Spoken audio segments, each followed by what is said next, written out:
Hey guys! So today's post, as you can probably tell from the title, is going to be a really super personal one. It's something that I've talked about very slightly on my blog. I've never mentioned it on my YouTube, and I've never actually written a post about it on my blog, but I'm going to be doing so in the next week or so, and then linking this in it as well. So as you can tell from the title, this is a video all about my own personal self-harm story. So before we start, obviously I'm going to give you a bit of a trigger warning. I am going to be talking about self-harm, and I am not going to be talking about, however, the things I used to self-harm, how often I self-harmed. I'm not going to be going into so much detail that people can actually listen to it and think, hey, I could use that, I could do this, blah blah blah, because I don't want anybody to take that from this video. And I know that if I'd been watching something when I was self-harming, I would have been looking out for that and then comparing what I was doing to the person, which is never a good thing. So I've kind of like split it into a few parts. So I'm going to be talking about like how and why I started, people's reactions to it, opening up to people, seeking help, and then my recovery and relapse story. So it's probably going to be quite a long video. I haven't actually made any notes other than kind of giving myself those headings because I wanted it to not come across as like staged to you guys. I just want to talk to you about everything that it meant to me, really. So first up is how and why I started. So I know I said I wasn't going to talk about it in detail, but the only kind of detail I'm going to give is that my self-harm took its form by cutting. There's a whole variety of different things that people do to self-harm, but that's the only real one that I did, and it was kind of on my left arm and my right leg, but nowhere else. So yeah, I remember doing it when I was 16, just for a little period. It wasn't that bad, and I did it, I don't know if I was feeling a bit neglected or unloved at the time, but I remember being a bit lonely, and then it kind of went away. I recovered and I was fine again, until I was 17, and it all started up again. I was very stressed at school. I was doing my A-levels and I decided to take 5, and I was literally going to school, spending my break time, lunch time doing work, coming home doing work, and it was it. And I was obsessed with getting perfect scores, and I wasn't going out at the weekend or seeing anybody or doing anything social because I was just working all the time. And then in the December my granddad died, and we were really close before he died. Me and my sister used to spend a lot of time with my nan and granddad when we were little because our parents worked full-time, and he died very suddenly. So that was quite hard to deal with, on top of doing all this kind of schoolwork. And I know I didn't want to miss any school at the beginning, and I remember my head teacher actually driving me home because I got up into such a state because I went into school on the day when they decided whether or not they were going to turn his ventilator off, turn his life support off. So from then on, so I was in my last year of school, I probably only went to school half of the time, 2/3 of the time, because my depression really sunk in badly and I couldn't get out of bed, I couldn't motivate myself to do anything, and it was just the complete opposite from where I had been before. So I wasn't doing any work, and obviously it really affected my grades in the end. But for that period it was kind of getting worse and worse and worse, and my relationship with my parents was deteriorating because I was just really angry and frustrated all the time at myself, but they didn't know about the self-harm for quite a while. My sister knew, and then basically one day my mum found out, and she was really angry and told my dad, and neither of them reacted very well. I'm not saying this to take a dig at them or anything like that, it's just a fact. They didn't take it very well. It made me feel worse. The way they handled it, they didn't know how to handle it. I don't think they'd ever imagined that anything like that would happen, that they would have to deal with it. and they kind of didn't understand why I was doing it and didn't understand why I couldn't just stop. So that made them really angry with me, because they just wanted me to stop, because they cared about me, because it was upsetting them. But I only kind of saw the angry side.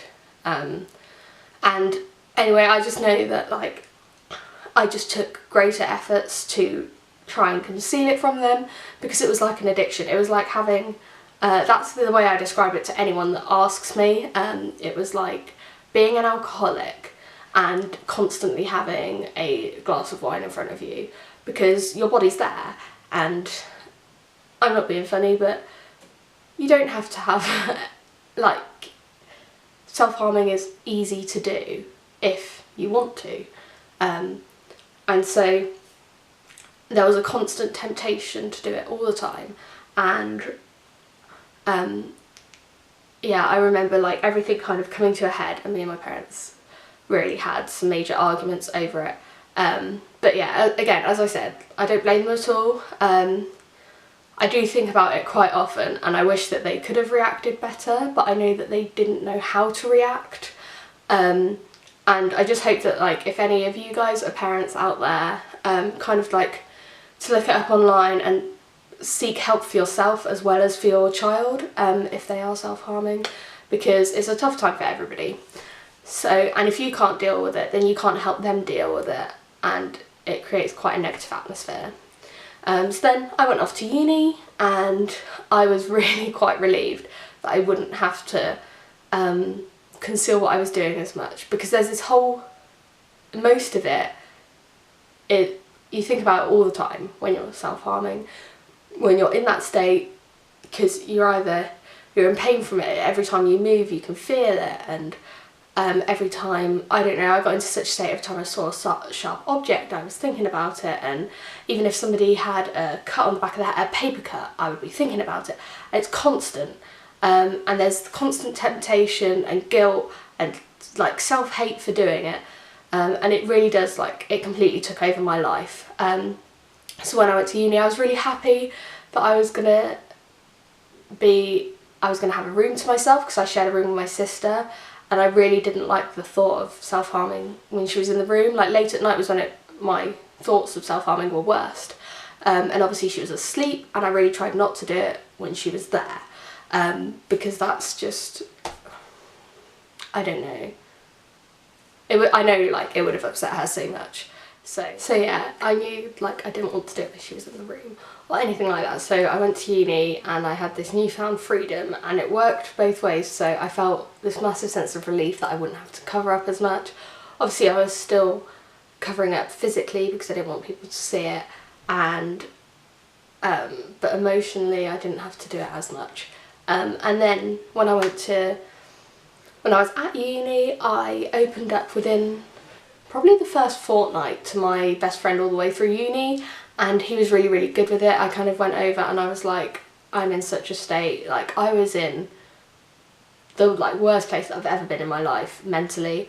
I had trashed my room, I left it trashed for like 2 weeks. I just threw everything around, and I started drinking when I was at uni, which kind of like made it a bit worse, I don't know, but I wasn't really going to all my lectures or seminars or anything, and I basically opened up to my now boyfriend within the first few weeks as well.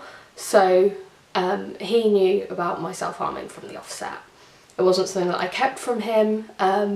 It's fairly obvious. It's not something that's easy to hide unless you really, really want to. But I'd had such a good reaction from this best friend of mine that I was quite happy to open up to other people about it. So I'm really sorry if you can hear my hamster. He's just come out on his wheel as I'm trying to film, which is really annoying.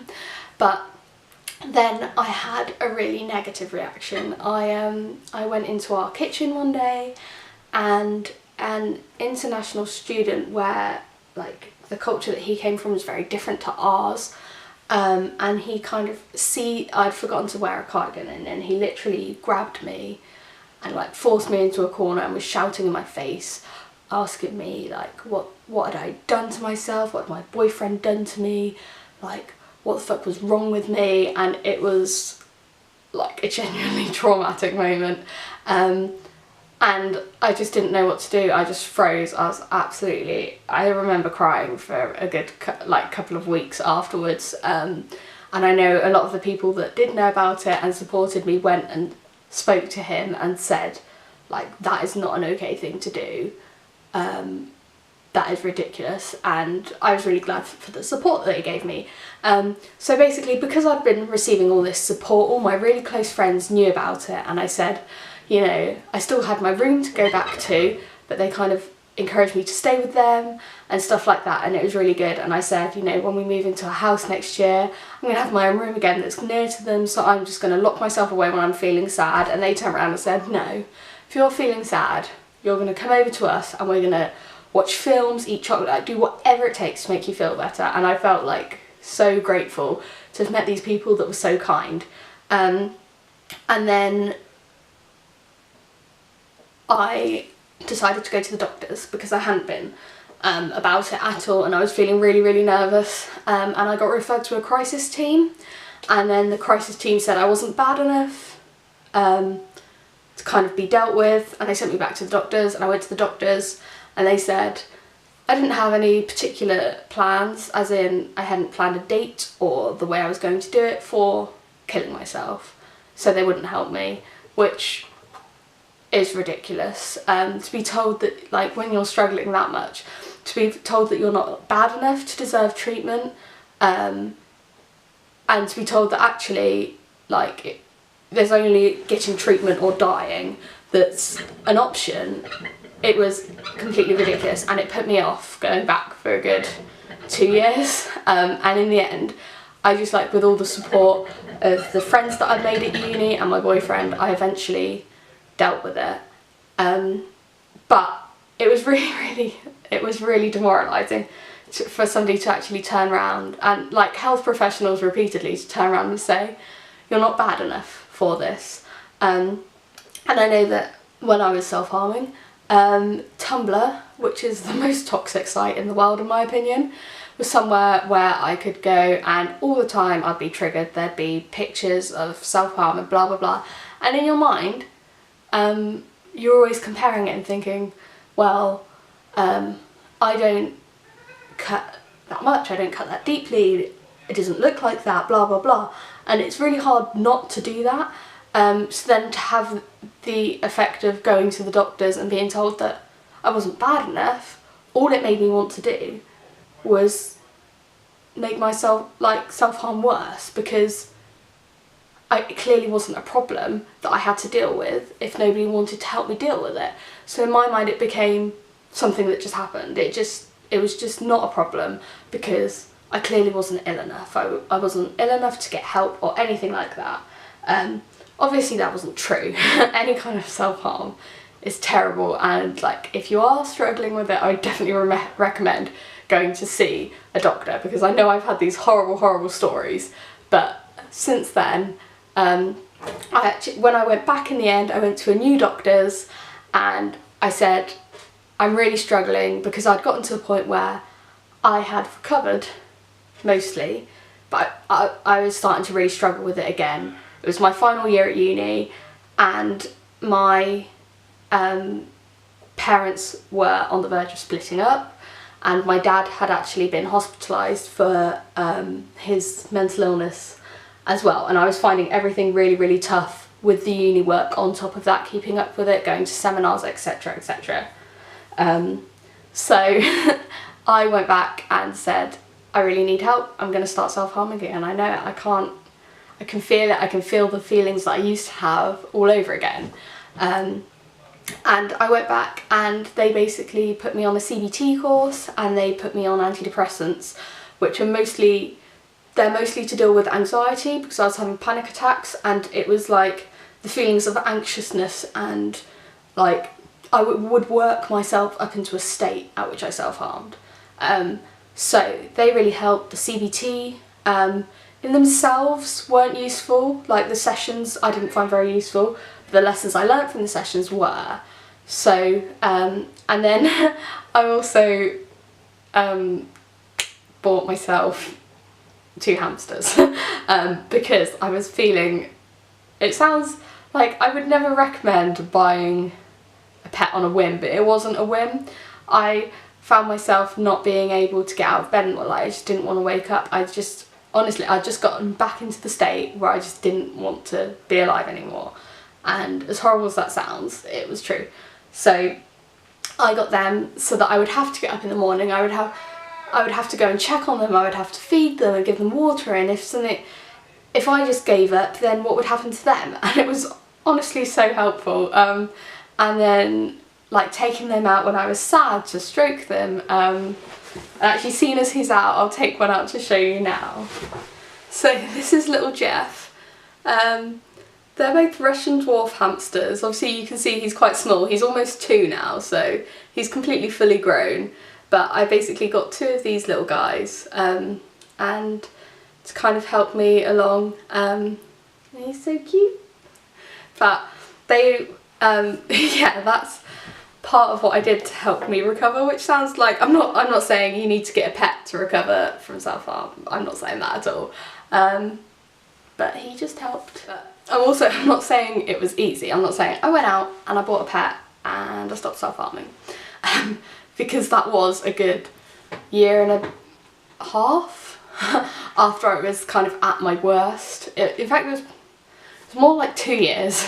There were some really, really dark days where my boyfriend was literally like holding me, like stopping me from self-harming. There were some really, really bad times and it was not easy, and I know that I haven't, I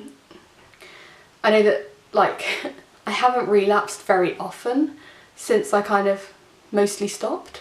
But when I have, it's really, really terrifying. And if you've done it too, it like, you think, oh my god, I'm gonna go back to that place that I was in. I'm gonna be in that mental state that I was in when I was doing it all the time, and how am I gonna cope with it? How am I gonna get through it again? But it always ends up just being a relapse. It might take, I think my longest time where I was feeling really bad was about a month, and I just kind of kept thinking, like, am I going back down that route? Am I gonna get out of it this time? Everything like that. But obviously did, and I haven't relapsed now in probably a good year, just about a year. So obviously that's really, really good, and I'm really pleased with it, and it might happen again in the future, I don't know. I'm still taking the antidepressants that I was taking to kind of prevent me doing it, and I find that it really does help. And coming off them at this time wouldn't be a good idea for me. But yeah, basically that is my story of my own like self-harm kind of journey to recovery, and I just wanted to share it with you guys to kind of show you that, to give you a kind of personal look into self-harm and what it's like being a recovered self-harmer, because it's something that I still have scars that are visible to people, and